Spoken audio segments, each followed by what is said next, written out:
ngồi trong đêm đợi chờ ai, từng đêm khuya luôn mong nhớ ai. Ngày hôm qua mình đã trao những kỷ niệm không thể phai. Cháu tên gì? Dạ. Cháu tên gì? Dạ. Cháu bị điếc à? Cháu tên gì? Dạ. Cô hỏi cháu tên gì? Cháu tên là Lâm My Dặm mà. Trời ơi đủ.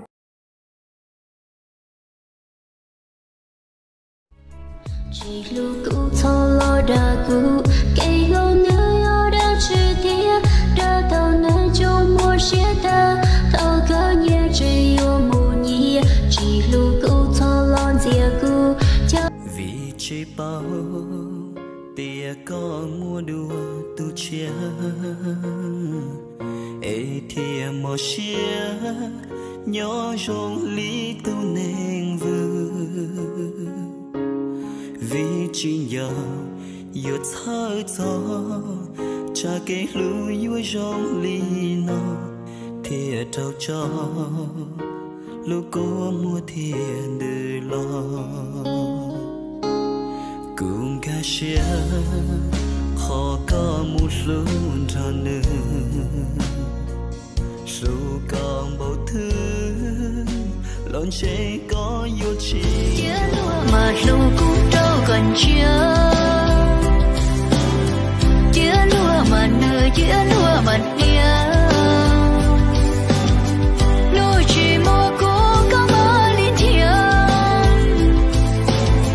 ôm mò của xưa phó lờ chưa lúa mà mua cũng đâu còn chưa.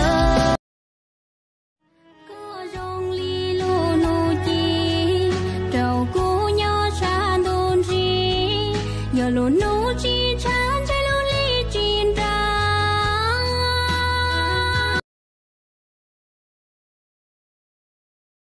Mày tên gì? Hả? Tao hỏi mày tên gì? Hả? Mày biết à? Tao hỏi mày tên gì? Tao tên Hạ, mày nghe không hả?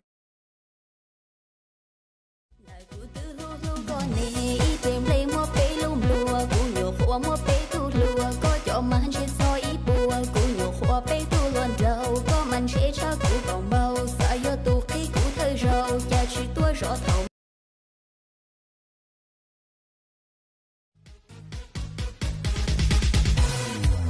là thôi ý lo lù tua trong tua chia là mua nê cho mua nhẹ chia trả luôn tu là tuy có địa e lì nu có tu lu kia tia bê là tao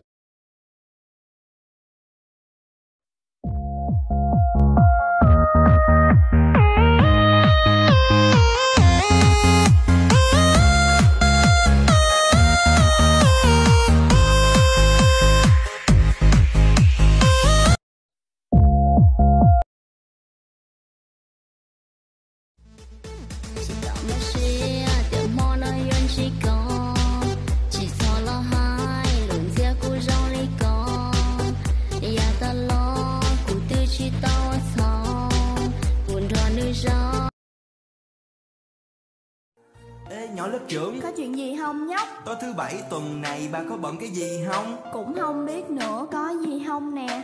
Thì tôi có 2 tấm vé được người ta cho free, nếu bà rảnh thì cùng đi sao hả? Tự nhiên tốt quá ha, có ý đồ gì không dạ? Không.